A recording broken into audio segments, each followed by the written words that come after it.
enfrentando bárbaros e usurpadores nas fronteiras e súditos rebeldes em Roma. No século III, o imperador Aureliano voltou-se para o Deus dos soldados em busca de ajuda e conseguiu restaurar o império. Mas foi assassinado antes da situação se estabilizar, deixando o império em perigo novamente. Nos dias conturbados do final do Império Romano, muitos lutavam pelo poder. Um homem emergiu do caos, eliminando os rivais e unindo o império sob o sinal de um novo Deus. Seu nome era Constantino, e nada o impediria de salvar o império em declínio. Roma, ascensão e queda de um império. Constantino o Grande. Preparem-se! Peguem as armas! Nós vamos vencer! No século III, Roma enfrentava lutas internas e invasões bárbaras. Mas em 295 d.C., surgiu um novo e poderoso imperador para salvar o império. Seu nome era Diocleciano.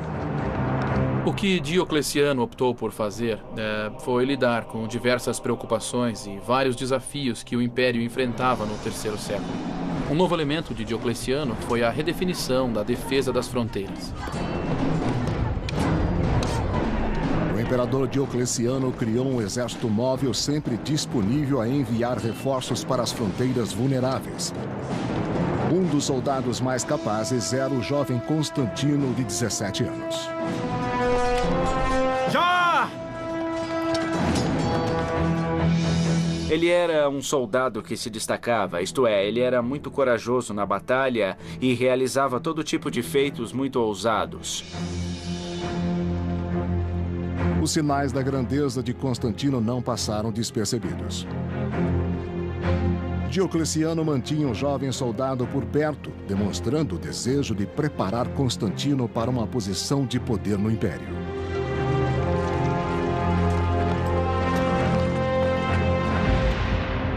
Diocleciano também dividiu o império entre 4 co-imperadores. Um na Ilíria, outro na Itália, o pai de Constantino na Gália e o imperador Diocleciano na Nicomédia, situada na Ásia Menor. Nicomédia, 302 d.C. Diocleciano sabia que os co-imperadores podiam se rebelar. Por isso, manteve os filhos deles em sua corte, inclusive Constantino, treinando-os como soldados sob vigilância estrita. Constantino foi enviado para a corte de Diocleciano para obter a educação certa para um membro da classe superior, educação literária e educação filosófica. Ele aprendeu grego, que não sabia ainda, mas o mais importante foi sua educação militar. Venha cá. Porém, a vida de Constantino na corte não era fácil. Diocleciano reinava com mão de ferro como imperador e como figura paterna. Ele começou a reinar cada vez mais por meio de toda uma série de éditos extremamente moralizadores e estritos, dizendo às pessoas o que fazer, falando como ser o melhor cidadão e assim por diante. Leve esta oferenda. Vá. Diocleciano exigia que todos, inclusive Constantino, fizessem sacrifícios, pois, acima de tudo, Diocleciano acreditava que a unidade do império dependia dos deuses pagãos. Acima de tudo. Mas outra religião está atraindo os romanos e ameaçando os planos de Diocleciano. Seus devotos adoram Jesus Cristo, o Filho de um novo Deus. A igreja cresceu em devotos e também ficou muito rica. E na época tinha muitas propriedades. A igreja era uma instituição que florescia no Império Romano. Diocleciano acreditava que essa instituição era uma ameaça a Roma. Ele se preocupava muito com a saúde do Estado. A força de Roma estava ligada com a religião romana. E os cristãos ameaçavam isso. Os cristãos haviam sido tolerados por quase 40 anos. Constituíam uma grande porcentagem da população das cidades. E certamente havia cristãos no exército e também na corte imperial. Sigam o exemplo de Jesus e amem a Deus, irmãos. Acima de tudo.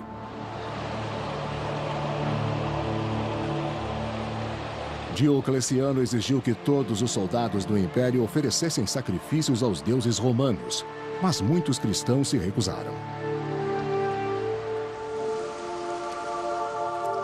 Diocleciano acreditava que tudo o que interferisse com a proteção dos deuses romanos era uma ameaça genuína ao Estado e poderia destruir o império. Poderia destruir o Estado e, pelo interior, era assim que ele via os cristãos no exército.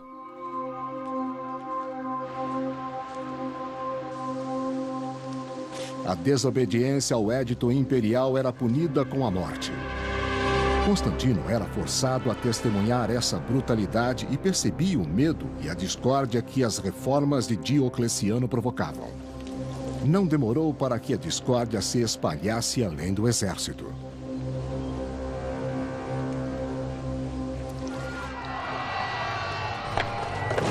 Em 303 d.C., o imperador Diocleciano emitiu um édito que iniciou a grande perseguição contra os cristãos.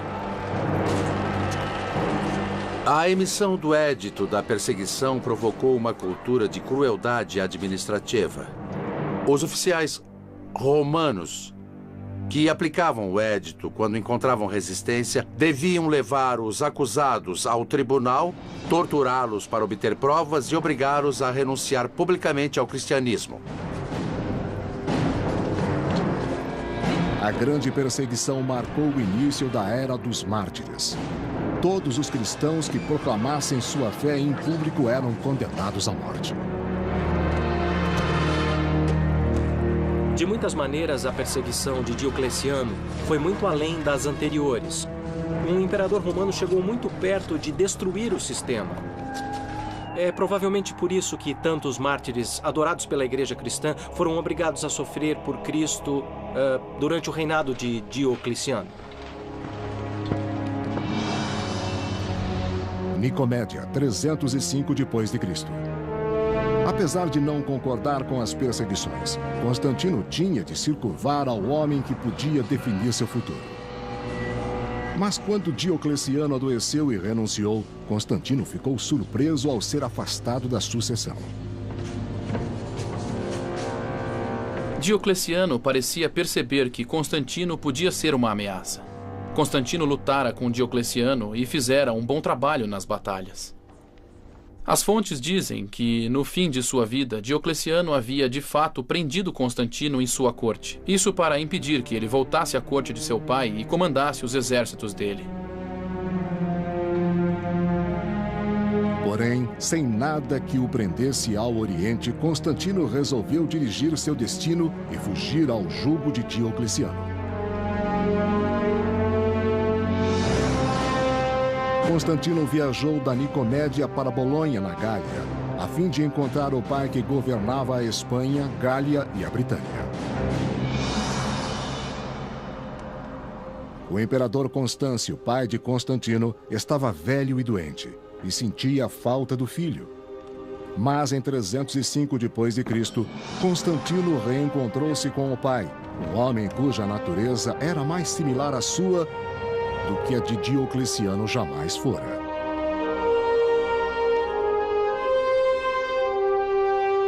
Constâncio, pelo que sabemos no Ocidente, era muito mais relaxado em sua forma de governar e ele certamente descobriu que era possível ignorar alguns dos éditos de Diocleciano. Que bom te ver, meu pai. Seja bem-vindo. Constantino descobriu que o pai era um líder compassivo e Constâncio viu que seu filho era um homem que algum dia poderia assumir o trono. Quando o imperador Diocleciano renunciou em 305 d.C., Constantino ficou livre para viajar ao Ocidente e se juntar a Constâncio, seu idoso pai.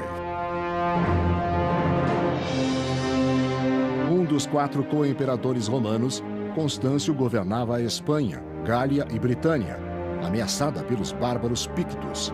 Em 305 d.C., ele e Constantino foram de Bolonha para a Britânia para sufocar a rebelião.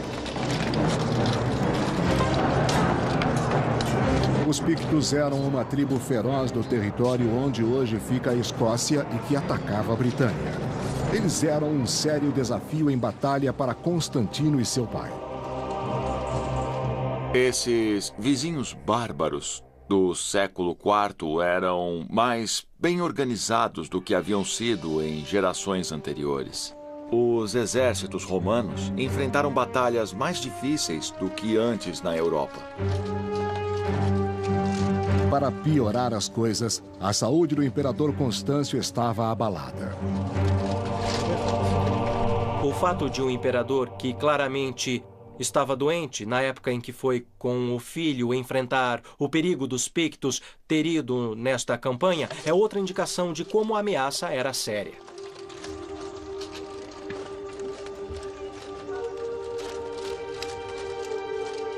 Com a doença do imperador, coube a Constantino liderar as tropas do pai e garantir a vitória na batalha. Quando Constantino juntou-se ao pai no Ocidente, Constâncio garantiu que ele assumisse um lugar nos altos escalões de comando, que lutasse com o exército, que os soldados o conhecessem e que ele tivesse em um lugar natural na administração do Império Ocidental. Essa sempre foi a expectativa de Constâncio.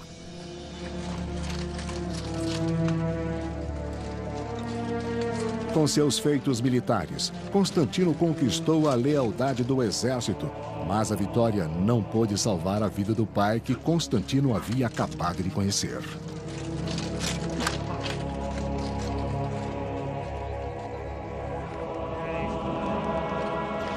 York, Britânia, 306 d.C.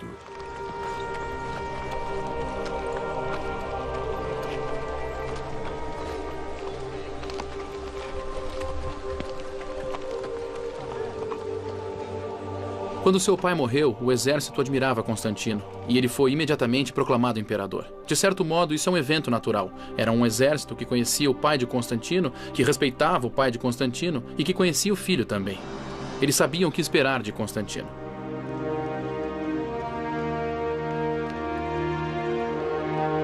Em um império em que a morte de um governante costumava provocar violência e jogos de poder, a proclamação de Constantino foi pacífica e tranquila.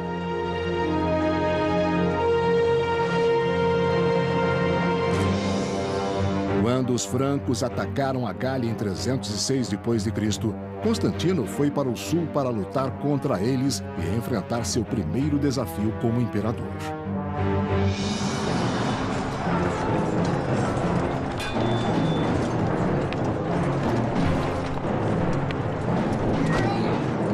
Os francos compreenderam que a morte de Constâncio era uma oportunidade e quiseram aproveitá-la. Porém, Constantino demonstrou muita capacidade como comandante e impediu essa invasão. Constantino não demorou para provar seu valor como imperador.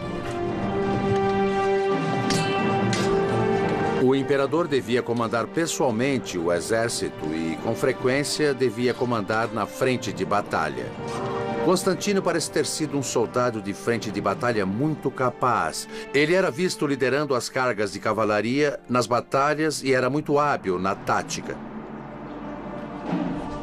Ele também era inteligente e sabia que para se estabelecer no poder precisava da confiança do povo. A captura dos líderes francos foi a oportunidade perfeita para isso.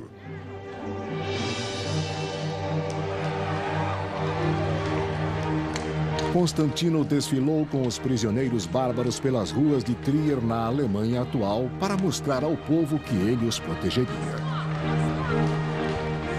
Constantino sabia que o objetivo principal de qualquer imperador, se quisesse se manter no poder, era lutar contra os bárbaros. Então Constantino fez isso em grande estilo.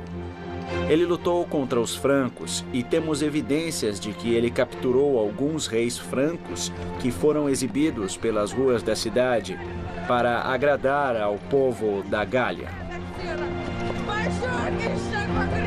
Por fim, os bárbaros foram atirados às feras, enviando uma mensagem clara de que Constantino não toleraria ameaças ao Império Romano. Mas em 306 d.C., o Império foi ameaçado por um usurpador chamado Maxêncio, que tomou o poder em Roma, proclamou-se imperador e controlou a Itália e o norte da África.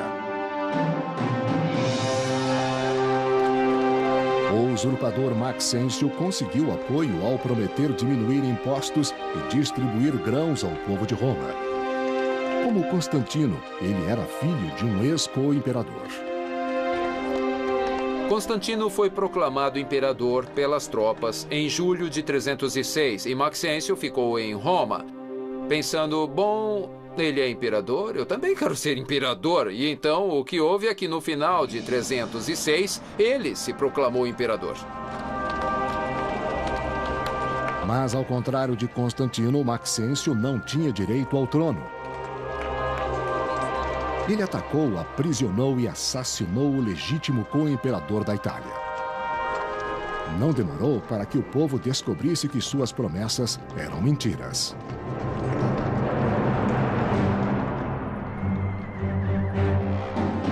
Em 311 d.C., os romanos se revoltaram quando os grãos e os cortes nos impostos só beneficiaram os ricos.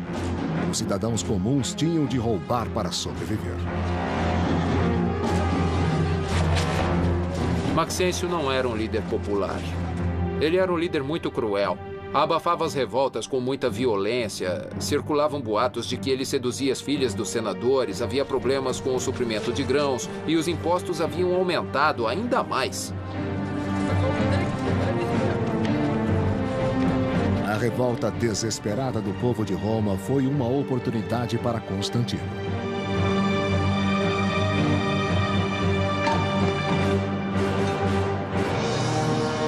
Para salvar o povo de Roma e expandir seu domínio para a Itália, Constantino foi da Gália para Milão a fim de firmar um acordo com outro co-imperador, Licínio. Milão, Itália, 311 d.C. O acordo visava consolidar o poder. Vou lhe mostrar o mapa. Combinado? Então está combinado. Para selar a aliança, Licínio casou-se com a irmã de Constantino.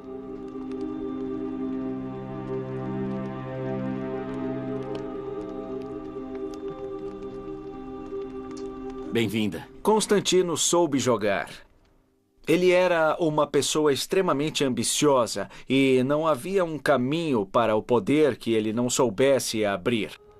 Isso significa que no início ele fez todo tipo de manipulação para conseguir se manter no poder. Licínio e Constantino enganaram o co-imperador do Oriente dizendo que apenas queriam derrubar Maxêncio.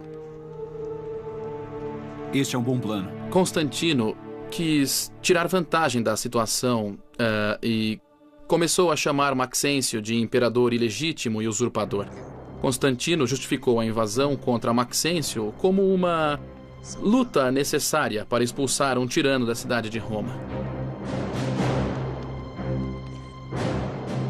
Mas quando Roma foi conquistada, Constantino e Licínio lutaram para assumir o controle de todo o império.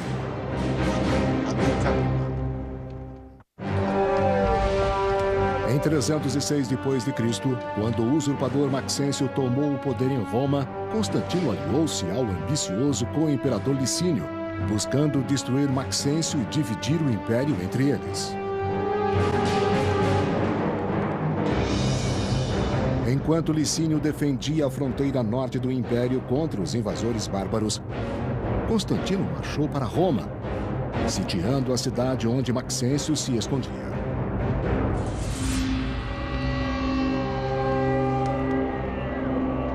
Dentro das muralhas de Roma, Maxêncio, um pagão devoto, baseou sua estratégia nas vísceras de cordeiro lidas pelo sacerdote. Quando se tratava de uma luta, Maxêncio queria ter algum tipo de proteção divina e seguiu os procedimentos que qualquer bom imperador romano seguiria para obter proteção.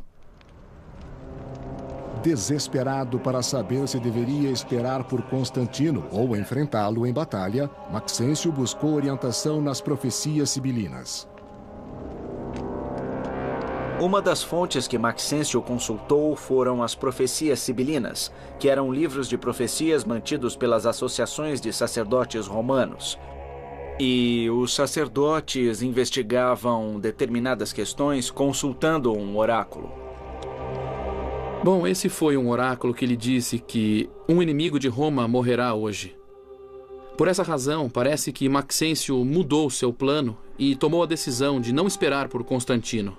Ele preferiu enfrentar Constantino em batalha. Supondo que Constantino fosse o inimigo de Roma mencionado no oráculo, Maxêncio preparou-se para a guerra. Preparem-se! Nós vamos vencer!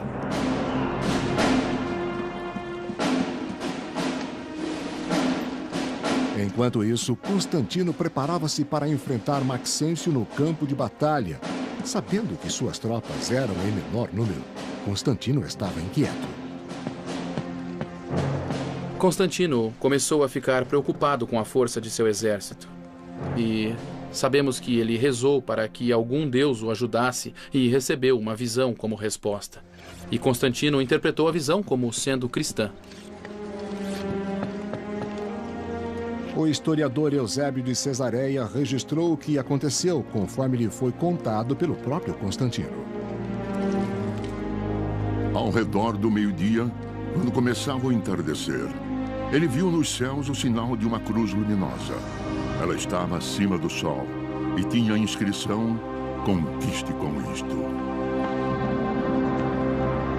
O que ele afirmou ter visto era um símbolo que parecia ser uma cruz com um tipo de P no alto, mas com as letras Kairo, que eram as duas primeiras letras do nome de Cristo em grego. E existem outras fontes que dizem que ele também ouviu uma voz ao mesmo tempo que disse que ele conquistaria com esse sinal. Peguem as armas! Constantino ordenou aos soldados que colocassem Kairo em seus escudos e estandartes, transformando o símbolo cristão de objeto de perseguição em sinal de honra. E assim lutaremos! Nunca desistam! Constantino assumiu o Deus que anteriormente fora rejeitado como sua força divina, como seu poder de vitória. Ao assumir o Deus cristão que havia sido perseguido pelos imperadores anteriores, Constantino fez algo muito revolucionário. Com a conversão, Constantino transformou a batalha contra o pagão Maxêncio em um teste de religiões. Constantino encontrou Maxêncio na ponte Milvio, que cruza o rio Tibre, e era o único obstáculo entre Constantino e a estrada que levava a Roma.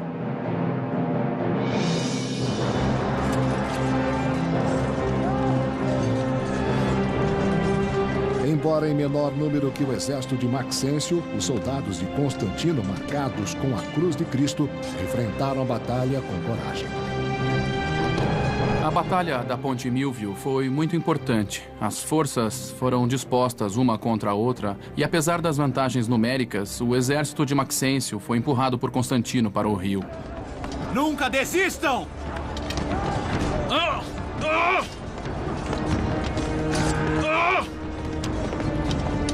O destino de Maxêncio foi selado nas margens do rio Tibre.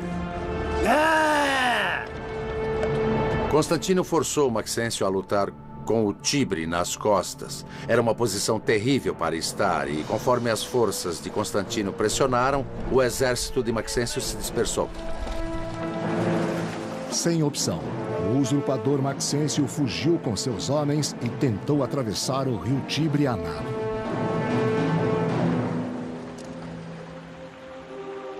Mas a armadura pesada impediu que Maxêncio sobrevivesse ao rio.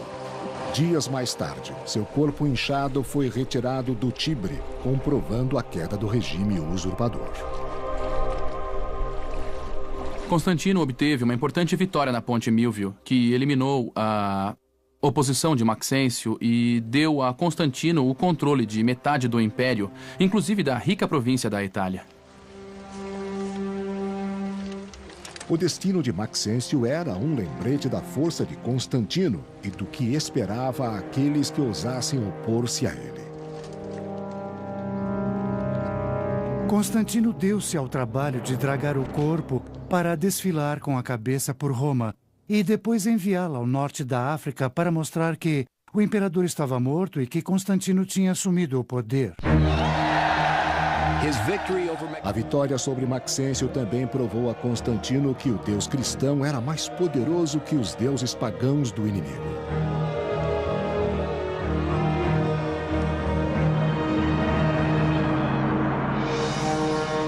Com a derrota de Maxêncio, todo o Império Ocidental pertencia a Constantino. Como combinado, ele deixou o Oriente para Licínio. Milão, Itália, 313 d.C.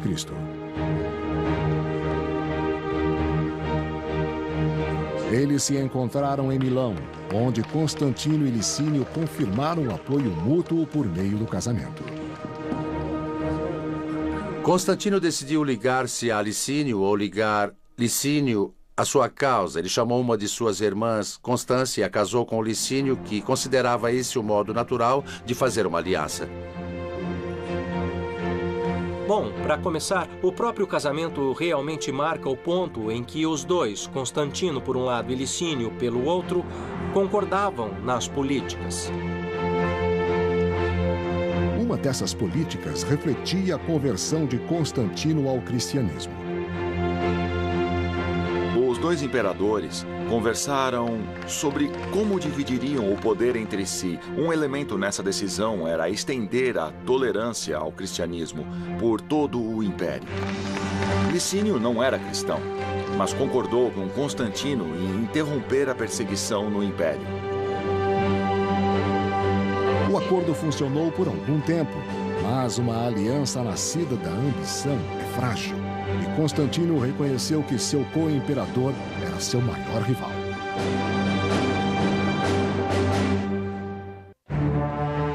Depois de formar uma aliança com o imperador Licínio, Constantino derrotou o usurpador Maxêncio. Convencido de que o deus cristão lhe deu essa vitória, Constantino demonstrou sua gratidão.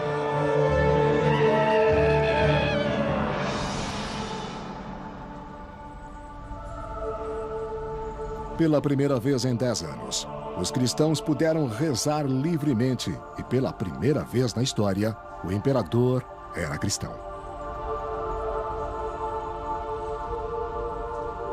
Constantino se converteu ao cristianismo e, então, levou muito a sério a tarefa de defender a igreja cristã. Sua família, inclusive seu filho e herdeiro Crispus, também se converteu. Constantino não só estendeu a tolerância à igreja cristã, mas favoreceu bastante os cristãos no território que controlava.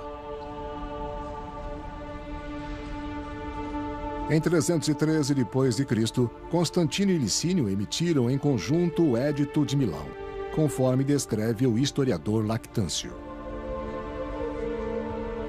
Garantimos aos cristãos e a todos a liberdade de seguir a religião que desejarem, para que todas as divindades no céu sejam veneradas e favoreçam a nós e aos que se encontram sob nosso poder.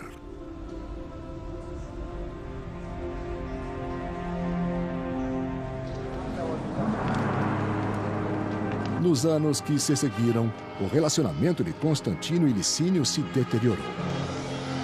Conforme Licínio lutava pelo domínio do Oriente, sua sede de poder aumentava. Licínio continuou agindo a seu próprio modo, como se estivesse no Oriente, mas Constantino não confiava nele. A tensão entre eles aumentou. Depois de 9 anos de governo comum, os dois imperadores quiseram controlar todo o império. Essa rivalidade iria provocar uma guerra civil em Roma.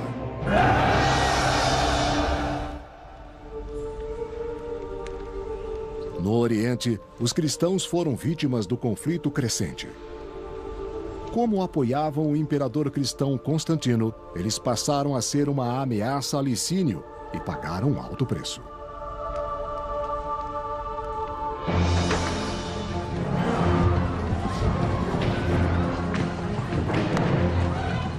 Uma das consequências foi o reinício da perseguição. E a razão para isso foi muito simples. Constantino era conhecido como um defensor dos cristãos. E os súditos cristãos de Licínio pareciam ser uma quinta coluna. Pareciam inimigos de Licínio em seus territórios. E assim, ele os perseguiu.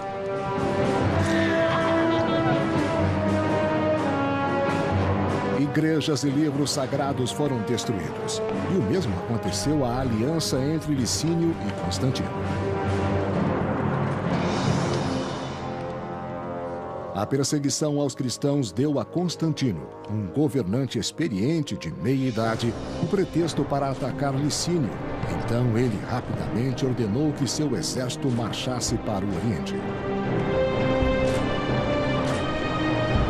Constantino era um líder muito efetivo da cavalaria e sempre ficava à frente da cavalaria, movendo-se ao redor dos flancos do inimigo. Certamente fez isso com Licínio. Crispus, filho e herdeiro de Constantino, lutou ao lado do pai e provou seu valor na batalha. Ambos obrigaram Licínio a recuar. Constantino e Crispus perseguiram Licínio de Adrianópolis para Bizâncio e até Crisópolis, onde ele opôs a resistência final.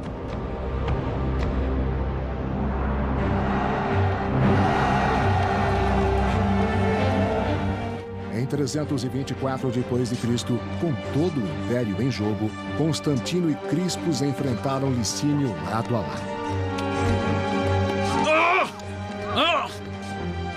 Crispus herdou a habilidade do pai no campo de batalha. Crispus era um outro gênio militar. Sem sua ajuda, a vitória contra Licínio talvez não tivesse acontecido. Constantino e Crispus devastaram o exército de Licínio, lutando novamente sob a égide do deus cristão. A Batalha de Crisópolis acabou antes de começar. Constantino conseguiu levar seu exército para o território de Licínio sem nenhuma resistência efetiva. Seu exército tinha sido vitorioso com facilidade em várias batalhas. A resistência de Licínio parece ter sido mínima. A vitória na batalha final deu a Constantino o controle sobre todo o império. Como descreveu Eusébio de Cesareia. As regiões do Oriente uniram-se às do Ocidente e todo o Império Romano passou a ter um único governante supremo. Aprisionado na Nicomédia, Licínio enfrentou uma punição cruel. A única testemunha foi sua esposa, a irmã de Constantino. O relacionamento com Licínio é interessante. Licínio é lembrado como seu cunhado. A esposa de Licínio suplicou por clemência para o marido. E, no princípio, Constantino parecia inclinado a ser clemente. Eles jantaram juntos, mas Licínio foi exilado e depois foi executado. Eu quero sair daqui, me ajudem! Apesar das súplicas da esposa, a execução de Licínio foi rápida e sangrenta, mostrando que Constantino não tinha piedade nem diante de sua família.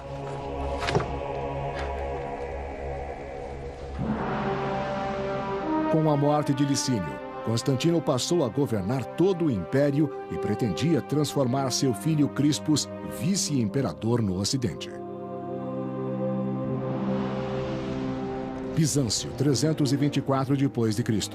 Como co-imperador, Crispus conhece os planos do pai para uma nova capital cristã no Oriente, a ser localizada em Bizâncio. Depois de Constantino conquistar o império, ele queria criar uma cidade totalmente nova, com o seu próprio nome. E então fundou Constantinopla, em um local estratégico, a meio caminho das fronteiras mais importantes. Ele optou deliberadamente por fundar uma nova cidade sem associação com os imperadores pagãos. Era uma cidade que não tinha nenhuma tradição rival, era uma cidade cristã. Mas enquanto seus sonhos se realizavam, surgiram problemas entre Fausta a esposa de Constantino e seu filho Crispus. Constantino tinha 4 filhos. Crispus era filho de sua primeira esposa e os outros 3 eram filhos de Fausta, sua segunda esposa. E não havia como evitar algum tipo de tensão entre os 2 grupos, especialmente por parte de Fausta, porque ela desejava o melhor para seus filhos e considerava Crispus como um obstáculo.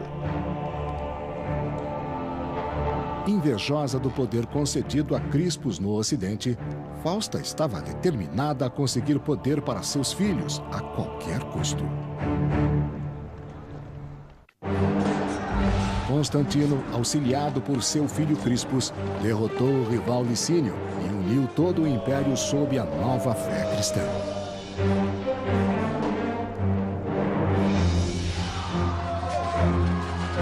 Porém, essa unidade não demorou a ser ameaçada por distúrbios provocados por dissidências internas da Igreja Cristã.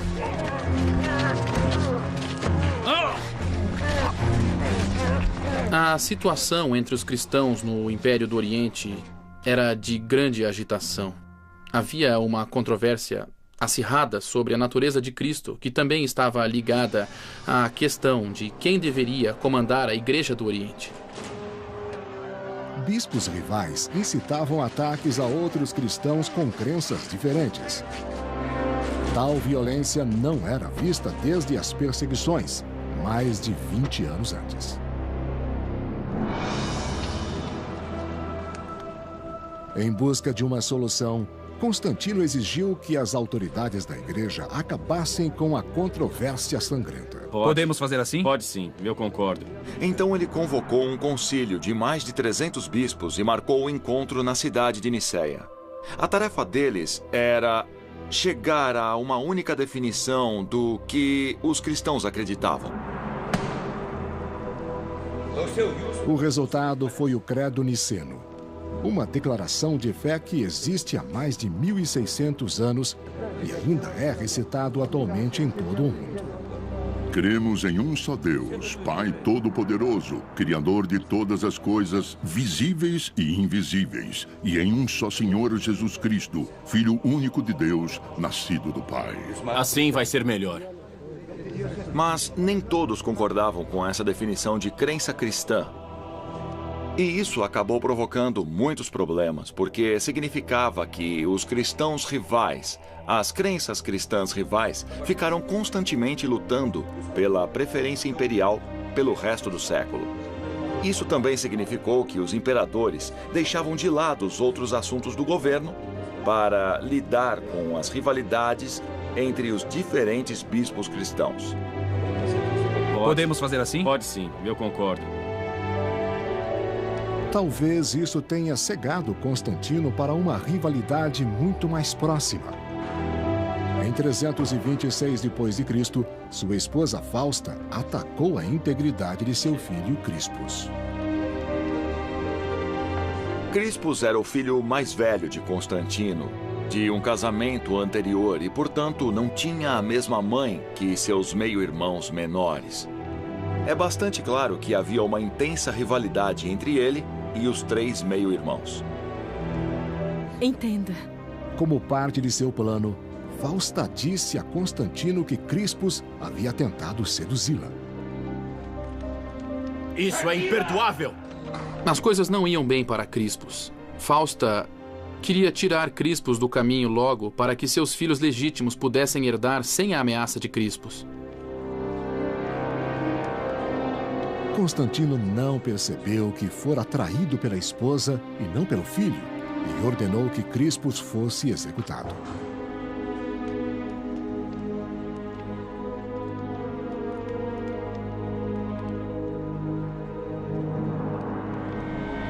Pola, 326 d.C.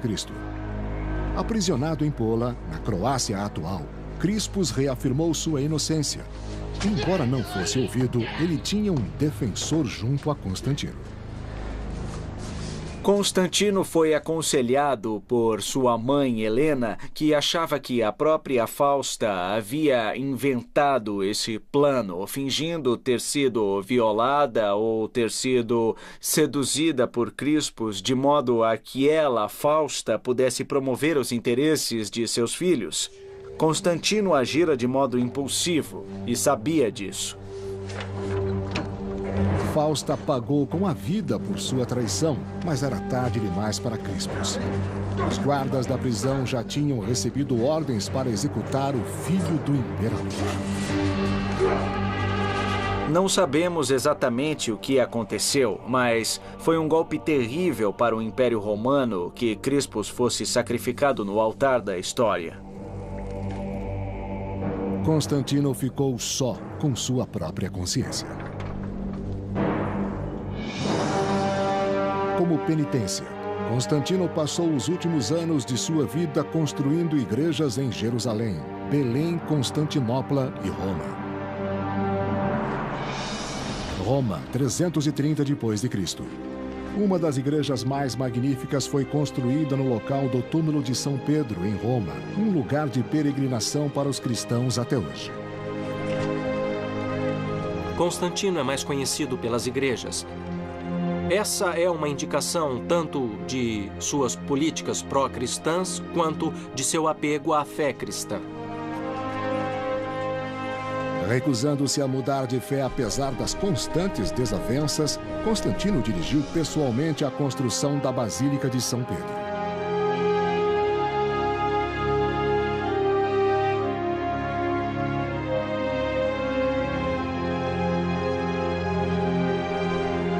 É uma explosão extraordinária de arquitetura de um modo que não existia antes no Império Romano.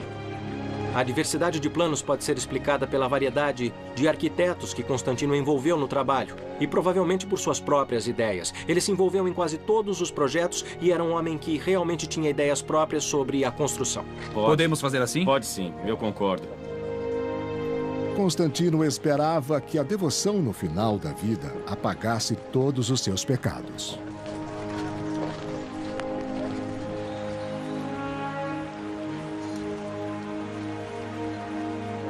Constantino sabia que seu dia não tardaria. Idoso e doente, ele finalmente foi batizado em 337 d.C. Fazia sentido que Constantino adiasse o batismo, porque os imperadores tinham uma tarefa perigosa e dura, e algumas vezes tinham de fazer coisas difíceis e pecaminosas, isso em consequência de sua posição.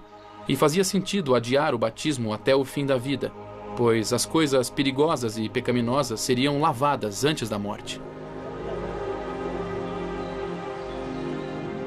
Atormentado pelos pecados, Constantino queria apenas morrer com uma consciência limpa e purificada pelo batismo. No final de sua vida, Constantino era mais ou menos um tipo de visionário que, na época em que foi batizado, queria deixar as vestes imperiais e viver isolado como religioso. Finalmente, Constantino encontrou a paz na fé que professou por toda a vida. Sei que sou realmente abençoado, agora que fui merecedor da vida imortal e que recebi a luz divina.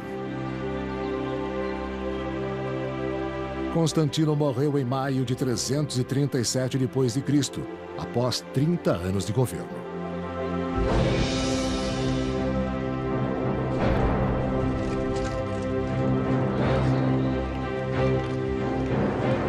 Constantino teve muito sucesso como imperador e muito sucesso como líder militar. Ele foi um homem que abriu seu caminho para o poder usando a pura ambição. E sempre que preciso, usou essa ambição para alcançar a vitória. Por toda a vida, Constantino lutou para manter unido o Império Romano sob a nova religião, mas nem mesmo a fé poderia salvar o Império. Ameaçando os planos de Diocleciano. Seus devotos adoram Jesus Cristo, o Filho de um novo Deus. A igreja cresceu em devotos e também ficou muito rica. E na época tinha muitas propriedades. A igreja era uma instituição que florescia no Império Romano. Diocleciano acreditava que essa instituição era uma ameaça a Roma. Ele se preocupava muito com a saúde do Estado. A força de Roma estava ligada com a religião romana. E os cristãos ameaçavam isso. Os cristãos haviam sido tolerados por quase 40 anos. Constituíam uma grande porcentagem da população das cidades. E certamente havia cristãos no exército e também na corte imperial. Sigam o exemplo de Jesus e amem a Deus, irmãos. Acima de tudo.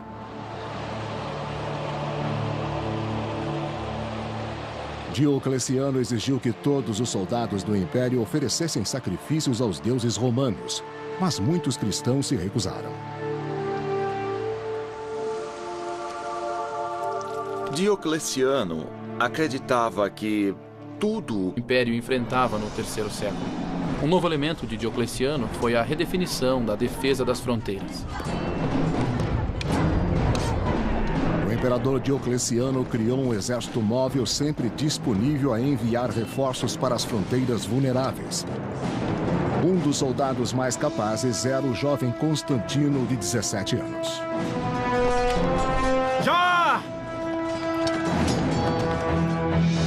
Ele era um soldado que se destacava, isto é, ele era muito corajoso na batalha e realizava todo tipo de feitos muito ousados. Os sinais da grandeza de Constantino não passaram despercebidos. Diocleciano mantinha o jovem soldado por perto, demonstrando o desejo de preparar Constantino para uma posição de poder no império.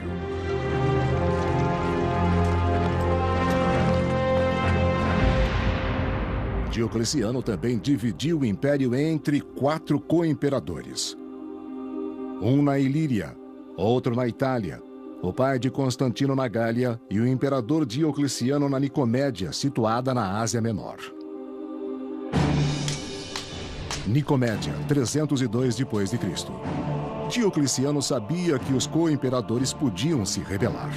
Por isso, manteve os filhos deles em sua corte, inclusive Constantino, treinando-os como soldados sob vigilância estrita. Constantino foi enviado para a corte de Diocleciano para obter a educação certa para um membro da classe superior, educação literária e educação filosófica. Ele aprendeu grego, que não sabia ainda, mas o mais importante foi sua educação militar. Venha cá. Porém, a vida de Constantino na corte não era fácil. Diocleciano reinava com mão de ferro como imperador e como figura paterna. Ele começou a reinar cada vez mais por meio de toda uma série de éditos extremamente moralizadores e estritos, dizendo às pessoas o que fazer, falando como ser o melhor cidadão e assim por diante. Leve esta oferenda. Vá. Diocleciano exigia que todos, inclusive Constantino, fizessem sacrifícios, pois, acima de tudo, Diocleciano acreditava que a unidade do império dependia dos deuses pagãos. Acima de tudo. Mas outra religião está atraindo os romanos e a...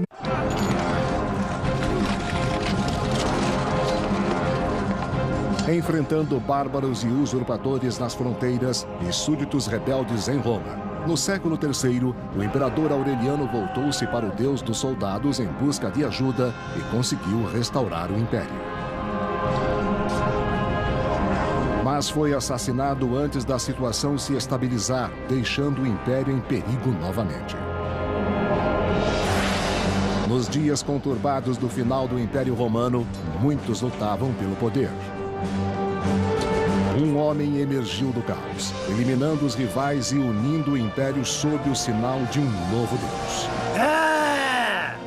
Seu nome era Constantino, e nada o impediria de salvar o império em declínio. Roma, ascensão e queda de um império.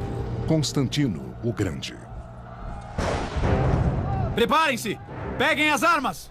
Nós vamos vencer! No século III, Roma enfrentava lutas internas e invasões bárbaras. Mas em 295 d.C., surgiu um novo e poderoso imperador para salvar o império. Seu nome era Diocleciano. O que Diocleciano optou por fazer foi lidar com diversas preocupações e vários desafios que interferisse com a proteção dos deuses romanos era uma ameaça genuína ao Estado e poderia destruir o império. Poderia destruir o Estado e, pelo interior, era assim que ele via os cristãos no exército.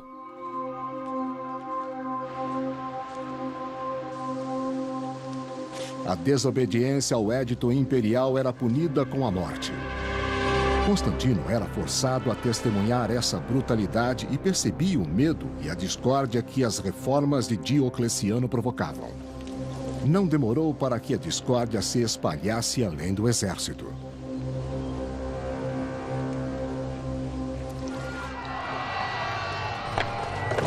Em 303 d.C., o imperador Diocleciano emitiu um édito que iniciou a grande perseguição contra os cristãos. A emissão do édito da perseguição provocou uma cultura de crueldade administrativa. Os oficiais romanos que aplicavam o édito quando encontravam resistência deviam levar os acusados ao tribunal, torturá-los para obter provas e obrigá-los a renunciar publicamente ao cristianismo. A grande perseguição marcou o início da